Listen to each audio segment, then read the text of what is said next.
ಬಾಂಗ್ಲಾದೇಶದ ಆರ್ಥಿಕತೆಯ ಜೀವನಾಡಿ ಜವಳಿ ಉದ್ಯಮ ಈಗ ಸಂಕಷ್ಟದಲ್ಲಿ.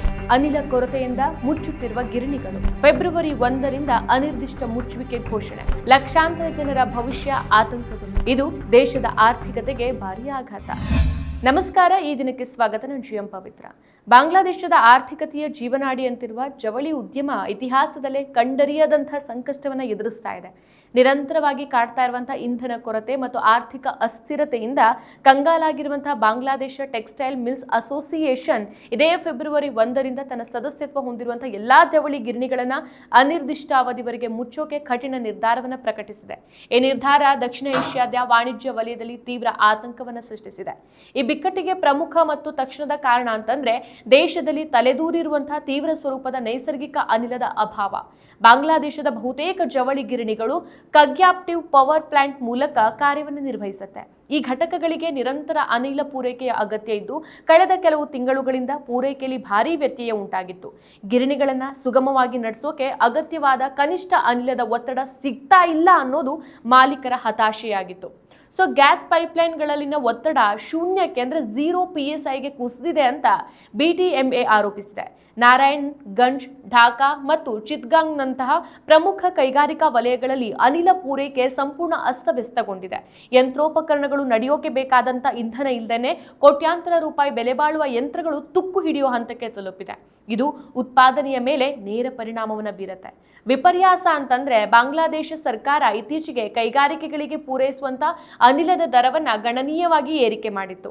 ಅನಿಲದ ಬೆಲೆ ಹೆಚ್ಚಾದ್ರೂ ಪರವಾಗಿಲ್ಲ, ತಮಗೆ ತಡೆರಹಿತ ಪೂರೈಕೆ ಬೇಕು ಅಂತ ಗಿರಣಿ ಮಾಲೀಕರು ಸರ್ಕಾರಕ್ಕೆ ಮನವಿ ಮಾಡಿದ್ರು ಮತ್ತು ಹೆಚ್ಚಿದ ದರವನ್ನ ಪಾವತಿಸೋಕೆ ಒಪ್ಪಿದ್ರು. ಆದ್ರೆ ಪೆಟ್ರೋ ಬಾಂಗ್ಲಾ ಅಂದ್ರೆ ಬಾಂಗ್ಲಾದೇಶ ತೈಲ ಮತ್ತು ಅನಿಲ ನಿಗಮ ಹಣ ಪಡೆದರೂ ಸಹ ಅಗತ್ಯವಿರುವಷ್ಟು ಅನಿಲವನ್ನ ಪೂರೈಸುವಲ್ಲಿ ದಯನೀಯವಾಗಿ ವಿಫಲವಾಗಿದೆ. ಅನಿಲ ಮತ್ತು ವಿದ್ಯುತ್ ಕೊರತೆಯ ಪರಿಣಾಮವಾಗಿ ಜವಳಿ ಗಿರಣಿಗಳ ಸರಾಸರಿ ಉತ್ಪಾದನಾ ಸಾಮರ್ಥ್ಯ ಈಗ ಕೇವಲ 30% 40%ಗೆ ಕುಸಿದಿದೆ. ದಿನದ 24 ಗಂಟೆಯೂ ಭರಾಟೆಯಿಂದ ನಡಿಬೇಕಾಗಿದ್ದಂಥ ಕಾರ್ಖಾನೆಗಳು ಇಂದು ಅರ್ಧದಷ್ಟು ಸಮಯನೂ ನಡೀತಾ ಇಲ್ಲ. ಉತ್ಪಾದನೆ ಕುಸಿದಿದ್ರು ಕಾರ್ಖಾನೆಯ ನಿರ್ವಹಣಾ ವೆಚ್ಚ ಮತ್ತು ಸ್ಥಿರ ವೆಚ್ಚಗಳು ಹಾಗೇನೆ ಉಳಿದಿರೋದು ಉದ್ಯಮದ ಆರ್ಥಿಕ ಆರೋಗ್ಯವನ್ನು ಹದಗೆಡಿಸಿದೆ. ಉತ್ಪಾದನಾ ಸಮಸ್ಯೆ ಜೊತೆಗೆ ದೇಶದಲ್ಲಿನ ಡಾಲರ್ ಕೊರತೆಯು ಗಾಯದ ಮೇಲೆ ಬರೆ ಎಳೆದಂತಾಗಿದೆ. ಬಾಂಗ್ಲಾದೇಶ ವಿದೇಶಿ ವಿನಿಮಯ ಮೀಸಲು ನಿಧಿಯ ತೀವ್ರ ಕೊರತೆಯನ್ನು ಎದುರಿಸ್ತಾ ಇದೆ. ಇದರಿಂದಾಗಿ ಜವಳಿ ಉದ್ಯಮಕ್ಕೆ ಅತ್ಯಗತ್ಯವಾದಂತಹ ಕಚ್ಚಾ ಹತ್ತಿ ಮತ್ತು ಇತರೆ ಸಾಮಗ್ರಿಗಳನ್ನ ವಿದೇಶಗಳಿಂದ ಆಮದು ಮಾಡ್ಕೊಳ್ಳೋಕೆ ಸಾಧ್ಯ ಆಗ್ತಾ ಇಲ್ಲ. ಬ್ಯಾಂಕ್ಗಳು ಡಾಲರ್ ಇಲ್ಲದ ಕಾರಣ ಲೆಟರ್ ಆಫ್ ಕ್ರೆಡಿಟ್ ತೆರೆಯೋಕೆ ನಿರಾಕರಿಸ್ತಾ ಇದೆ. ಕಚ್ಚಾ ವಸ್ತುಗಳ ಸಕಾಲಿಕ ಪೂರೈಕೆ ಇಲ್ಲದೇನೆ ಅಲ್ಪ ಸ್ವಲ್ಪ ನಡೀತಾ ಇದ್ದಂಥ ಗಿರಣಿಗಳು ಸಹ ಸ್ಥಗಿತಗೊಳ್ಳುವ ಭೀತಿ ಎದುರಾಗಿದೆ. ಈಗಾಗಲೇ ಆರ್ಡರ್ ಪಡೆದಿರುವಂತಹ ಸರಕುಗಳನ್ನು ತಯಾರಿಸೋಕೆ ಬೇಕಾದಂತ ಹತ್ತಿ ದಾಸ್ತಾನು ಇಲ್ಲದೆ ಇರೋದ್ರಿಂದ ರಫ್ತುದಾರರು ಸಮಯಕ್ಕೆ ಸರಿಯಾಗಿ ಸರಕು ಪೂರೈಸೋಕೆ ವಿಫಲರಾಗ್ತಿದ್ದಾರೆ.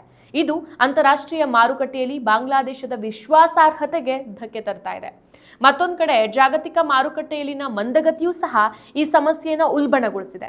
ಬಾಂಗ್ಲಾದೇಶದ ಸಿದ್ಧ ಉಡುಪುಗಳಿಗೆ ಪ್ರಮುಖ ಮಾರುಕಟ್ಟೆ ಆಗಿರುವಂತಹ ಯುರೋಪ್ ಮತ್ತು ಅಮೆರಿಕಾದಲ್ಲಿ ಹಣದುಬ್ಬರ ಮತ್ತು ಆರ್ಥಿಕ ಹಿಂಜರಿತದ ಭೀತಿ ಇದೆ. ಇದರಿಂದಾಗಿ ಅಲ್ಲಿಂದ ಬರುವಂತಹ ಬೇಡಿಕೆ ಕುಸಿದಿದೆ. ಇಲ್ಲಿ ಬೇಡಿಕೆ ಇಲ್ಲದೆ ಇರೋದ್ರಿಂದ ಉತ್ಪಾದಿತ ನೂಲು ಅಥವಾ ಬಟ್ಟೆಗಳು ಗಿರಣಿಗಳ ಗೋದಾಮುಗಳಲ್ಲೇ ಉಳಿದು ಬಂಡವಾಳ ಸಿಲುಕಾಕೊಂಡಿದೆ. ಉತ್ಪಾದನಾ ವೆಚ್ಚ ಮಾರಾಟದ ಬೆಲೆಗಿಂತ ಹೆಚ್ಚಾಗಿರೋದು ಆರ್ಥಿಕವಾಗಿ ಅಸಾಧ್ಯವಾದ ಸನ್ನಿವೇಶವನ್ನು ಸೃಷ್ಟಿಸ್ತಾ ಇದೆ. ಪ್ರಸ್ತುತ ಮಾರುಕಟ್ಟೆಯಲ್ಲಿ ನೂಲಿನ ಬೆಲೆ ಕುಸಿದಿದೆ, ಆದರೆ ವಿದ್ಯುತ್, ಅನಿಲ ಮತ್ತು ಸಾರಿಗೆ ವೆಚ್ಚಗಳು ಗಗನಕ್ಕೇರಿದೆ. ಪ್ರತಿ ಕೆಜಿ ನೂಲಿನ ಉತ್ಪಾದನೆಯಲ್ಲಿ ಮಾಲೀಕರು ನಷ್ಟವನ್ನು ಅನುಭವಿಸುತ್ತಿದ್ದಾರೆ. ಹೀಗಾಗಿ ಕಾರ್ಖಾನೆ ನಡೆಸಿ ನಷ್ಟ ಮಾಡಿಕೊಳ್ಳೋದಕ್ಕಿಂತ ಮುಚ್ಚೋದೇ ಲೇಸು ಅನ್ನೋ ನಿಲುವಿಗೆ ಮಾಲೀಕರು ಬಂದಿದ್ದಾರೆ. ಕಾರ್ಮಿಕರ ವೇತನದ ವಿಚಾರವೂ ಸಹ ಗಂಭೀರ ಸಮಸ್ಯೆಯಾಗಿ ಪರಿಣಮಿಸಿದೆ. ಇತ್ತೀಚೆಗೆ ಸರ್ಕಾರ ಗಾರ್ಮೆಂಟ್ಸ್ ಮತ್ತು ಟೆಕ್ಸ್ಟೈಲ್ಸ್ ವಲಯದ ಕಾರ್ಮಿಕರ ಕನಿಷ್ಠ ವೇತನವನ್ನು ಪರಿಷ್ಕರಿಸಿತ್ತು. ಆದರೆ ಉತ್ಪಾದನೆಯೇ ಇಲ್ಲದ, ಆದಾಯವಿಲ್ಲದ ಸಂದರ್ಭದಲ್ಲಿ ಹೆಚ್ಚಿನ ವೇತನವನ್ನು ನೀಡೋದು ಅಸಾಧ್ಯ ಅಂತ ಮಾಲೀಕರು ಅಳಲನ್ನು ತೋಡ್ಕೊಂಡಿದ್ದಾರೆ. ಫೆಬ್ರವರಿಯಲ್ಲಿ ಗಿರಣಿಗಳನ್ನು ಮುಚ್ಚಿದ್ರೆ ವೇತನ ಬಾಕಿ ಮತ್ತು ಬೋನಸ್ ಸಮಸ್ಯೆಗಳು ತಲೆದೂರಿ ಕಾರ್ಮಿಕ ಅಶಾಂತಿಗೆ ಕಾರಣವಾಗುವ ಸಾಧ್ಯತೆಯೂ ಇದೆ. ಈ ಎಲ್ಲಾ ಸಮಸ್ಯೆಗಳ ಕುರಿತು ಚರ್ಚಿಸೋಕೆ BTMA ಇತ್ತೀಚೆಗೆ ತುರ್ತು ಸಭೆಯನ್ನು ನಡೆಸಿತು. ಇನ್ನು ಸಭೆಯಲ್ಲಿ ಮಾತನಾಡಿದ BTMA ಅಧ್ಯಕ್ಷ ಮೊಹಮ್ಮದ್ ಅಲಿ ಖೋಖನ್, ಉದ್ಯಮ ಈಗ ಕೇವಲ ಅಸ್ಥಿಪಂಜರದಂತಾಗಿದೆ, ರಕ್ತ ಮಾಂಸವೆಲ್ಲವೂ ಬತ್ತು ಹೋಗಿದೆ ಅಂತ ಭಾವುಕರಾಗಿ ನುಡಿದಿದ್ರು. ಸರ್ಕಾರ ಸಂಬಂಧಪಟ್ಟ ಸಚಿವಾಲಯಗಳಿಗೆ ಪತ್ರ ಬರೆದಿದ್ರೂ ಸಹ ಯಾವುದೇ ಸಕಾರಾತ್ಮಕ ಸ್ಪಂದನೆ ಸಿಗದೇ ಇರೋದು ಅವರ ಈ ಕಠಿಣ ನಿರ್ಧಾರಕ್ಕೆ ಕಾರಣ ಆಗಿದೆ. ಅಂತಿಮವಾಗಿ ಫೆಬ್ರವರಿ 1 ಅನಿಲ ಪೂರೈಕೆಯನ್ನು ಸುಧಾರಿಸದೇ ಇದ್ರೆ ಅಥವಾ ಸ್ಪಷ್ಟವಾದ ಪರಿಹಾರ ಸೂತ್ರವನ್ನು ಸರ್ಕಾರ ಒದಗಿಸದೇ ಇದ್ರೆ ಅನಿರ್ದಿಷ್ಟಾವಧಿ ಮುಷ್ಕರ ಅನಿವಾರ್ಯವಾಗಿದೆ.